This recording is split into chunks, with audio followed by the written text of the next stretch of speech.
Assalamualaikum warahmatullahi wabarakatuh. Apa kabar anak-anak kelas 9 SMPN 1 Jasinga? Mudah-mudahan dalam keadaan sehat, dalam keadaan semangat di tahun baru atau tepatnya semester baru ini. Mari kita sama-sama barukan juga semangat belajarnya agar apa yang merasa kurang di semester 1 kemarin bisa kita perbaiki di semester ini. Meskipun kondisinya sama-sama kayak semester 1 nih, pandemik nih, masih pandemik dan belajar di rumah via daring, tapi jangan mengecilkan hati. Tetap bagaimanapun kondisinya, bagaimana keadaannya, kita harus terus semangat belajar, karena belajar itu kewajiban kita, apalagi bagi umat muslim ya. Anak-anak sekalian, dalam pembelajaran matematika di semester 2 ini Bapak akan mengawali pembelajaran ini dengan membahas bangun ruang sisi lengkung.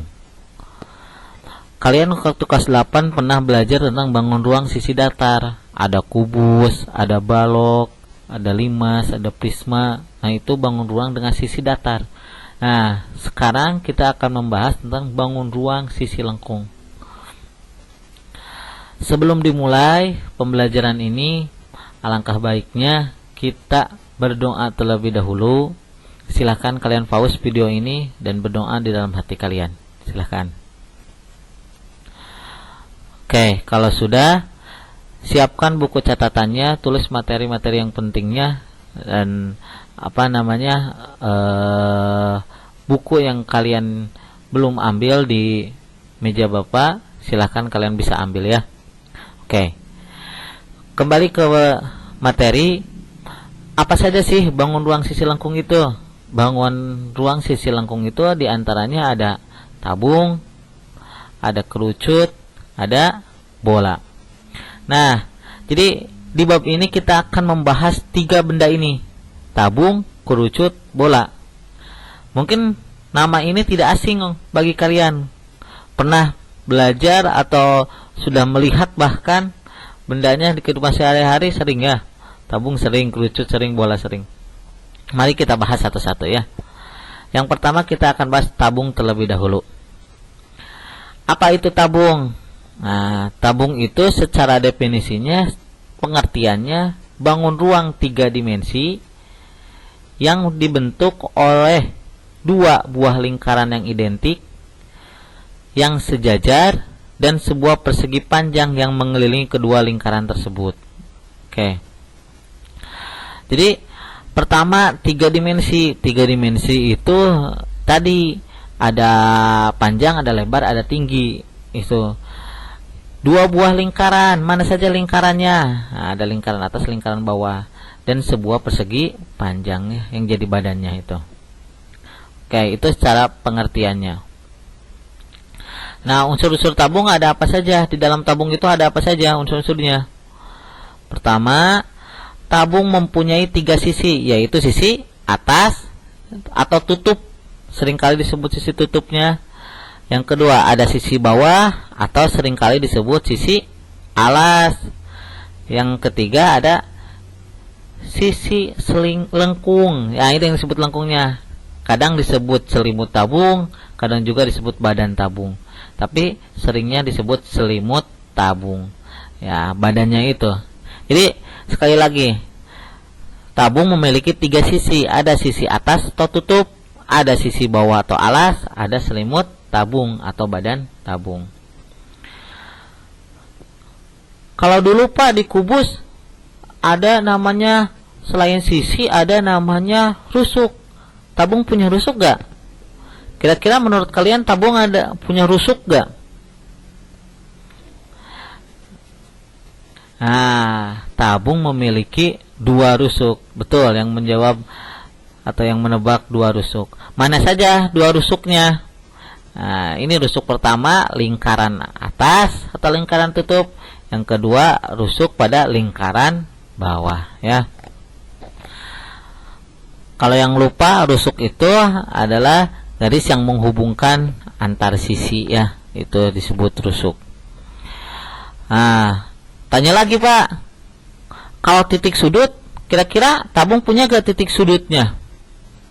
Ya, silakan tebak.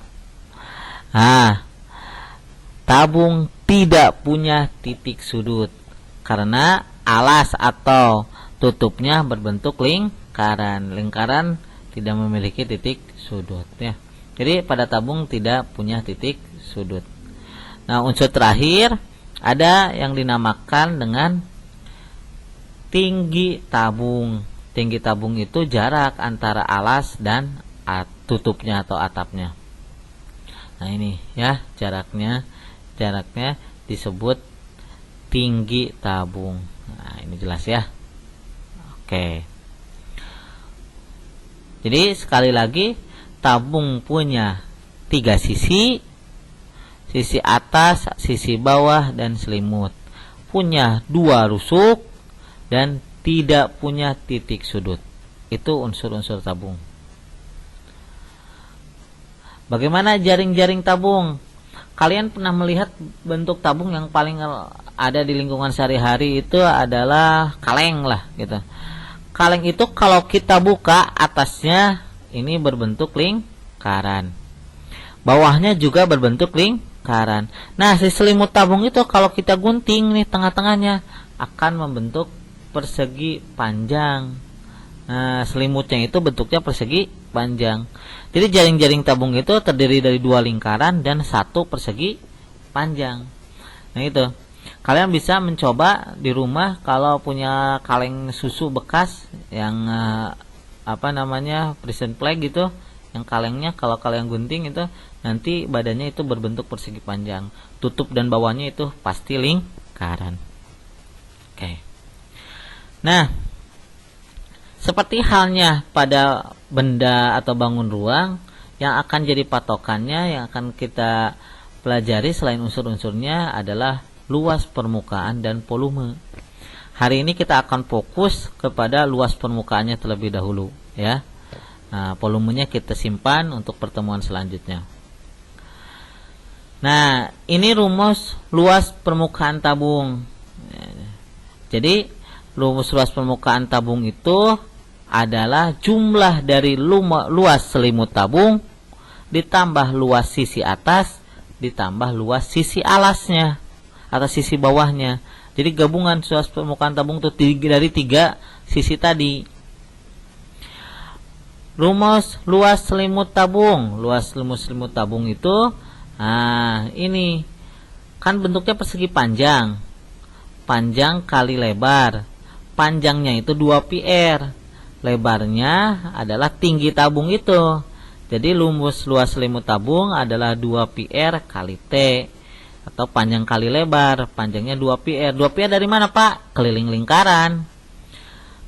Kan panjangnya itu sama dengan keliling lingkaran. Dari cerita menggunting itu kalau dibuka itu kan jadi panjang si keliling lingkarannya. Nah, jadi luas selimut tabung 2 PR kali T tambah PR kuadrat dari luas sisi atas. Kenapa Pak PR kuadrat? Ingat rumus lingkaran. Rumus lingkaran PR kuadrat dan luas sisi bawah juga VR kuadrat. Atau karena sama itu menjadi 2 VR kuadrat. Atau paling sederhana menjadi 2 VR kali T tambah R. Nah, itu luas permukaan tabung yang utuh, yang lengkap ya. Jadi rumus akhirnya 2 VR kali T tambah R. Nah, harus ingat di sini ya Bapak sering menyebutkan V. V itu berapa nilainya? Nah, V itu pendekatan ya. Nilainya ada yang 3,14, mendekatinya ada yang 22/7. Penggunaannya tergantung soal. Nanti tergantung yang diketahui. Kadang kita pakai 3,14, kadang kita pakai 22/7. Oke, lebih jelasnya kita lihat contohnya ya. Nah, contohnya, tentukan luas terkecil aluminium yang diperlukan untuk membuat kaleng berbentuk tabung di samping. Nah, lihat, kita akan punya lempengan aluminium nih, kita akan buat tabung dengan cara memutarnya dan menutupi bagian atas dan bawahnya. Kira-kira berapa luasnya itu semuanya, baik ke atas, bawah maupun selimutnya. Oke, kita lihat yang diketahui dari soal ini. Yang pertama diketahuinya bentuknya tabung. Yang kedua diameter. Diameter lihat ya, bagian atas diameternya 20 cm. Kalau 20 cm sebagai diameter berarti jari-jarinya 10. Ya, ingat jari-jari itu setengah dari diameter. Jadi sekali lagi kalau diketahui diameter, hati-hati. Diameter bukan jari-jari. Diameter itu 2 kali lipat dari jari-jari. Jadi kalau diameter 20 berarti jari-jari 10. Terus diketahui lagi dari gambar adalah tingginya 10 cm. Yang ditanyakan luas seluruh permukaan atau bapak singkat LSP. Kita selesaikan tadi rumus luasnya. Yang paling sederhana aja ya, yang paling ujung kita pakai 2πr kali R tambah T. Nah, kita masukkan sekarang 2 kali pi-nya kita pilih 3,14. Kenapa? Karena jari-jari dan jumlahnya itu gak ada yang habis dibagi 7. Jari-jarinya 10. Tingginya juga 10. Gak ada yang habis bagi 7. Kita pakai 3,14. Kita sekalikan 2 kali 3,14 adalah 6,28 kali 10 kali 20. 20 dari mana? 10 tambah 10. Kita kalikan lurus semuanya, hasilnya 1256 cm per segi. Rumus luas tadi ya, akhirnya 2πr kali R tambah T. Ingat sekali lagi, itu kalau tabungnya utuh. Nah, bagaimana Pak sekarang kalau tanpa tutup? Ini mah ada alasnya, gak ada tutupnya. Kita lihat contoh yang kedua.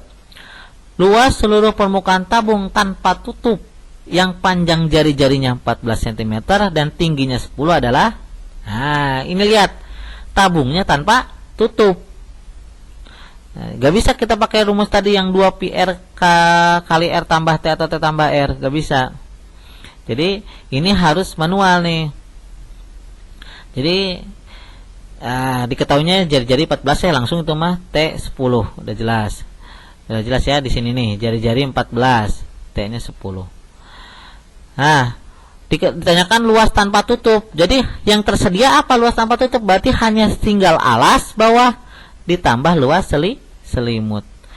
Nah, kita gunakan manual. Luas alas adalah VR kuadrat. Rumus lingkaran yang bawahnya luas selimutnya, kalau ditanya luas selimut saja 2πrt.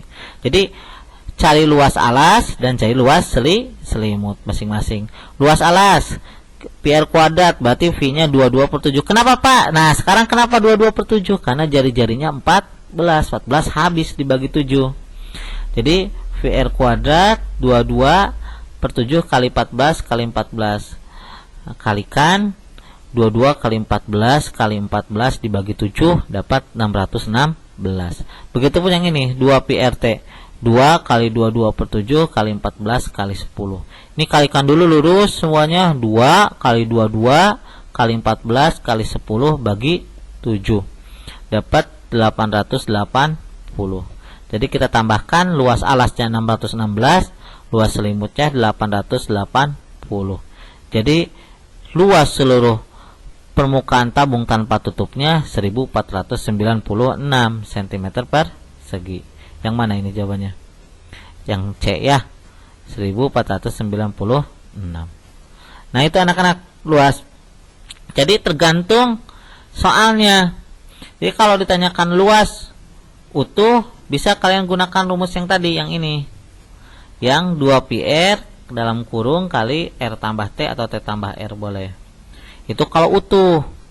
Kalau tidak utuh, luas tanpa tutup misalkan, ya tinggal ditambahkan masing-masing.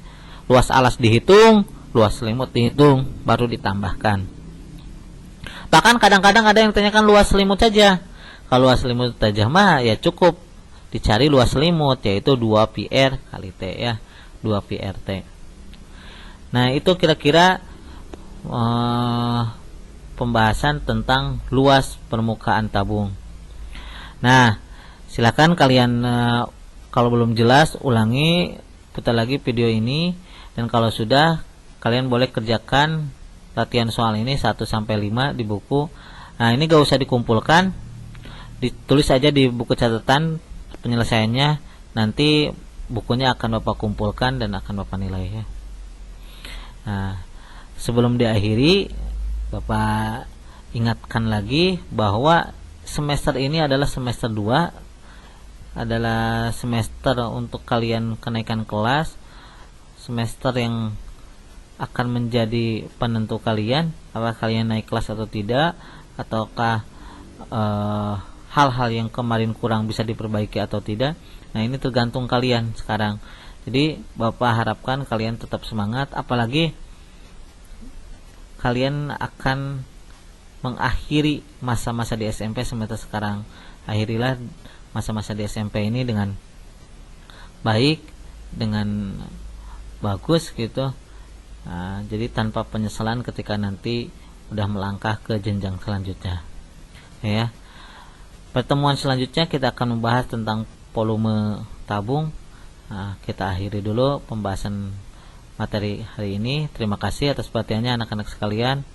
Sekali lagi tetap semangat, jaga kesehatan, pakai masker kalau keluar, hindari kerumunan ya. Wabillahi taufiq wal hidayah. Wassalamualaikum warahmatullahi wabarakatuh.